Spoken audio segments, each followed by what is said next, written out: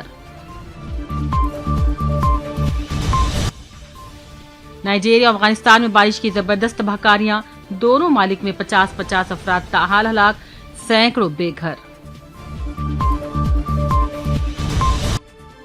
اور مصری دارالحکومت قاہرہ کے ایک چرچ میں لگی بھیانک آگ، درجنوں ہلاک اور زخمی، حکام نے مہلوکین کے لیے معاوضے کا کیا اعلان۔ اور اسی کے ساتھ عالمی خبرنامہ کا سلسلہ یہیں اختتام کو پہنچتا ہے۔ پوری ٹیم کے ساتھ دیجیے اجازت اور دیکھتے رہیے سیاست ٹی وی۔ اللہ حافظ۔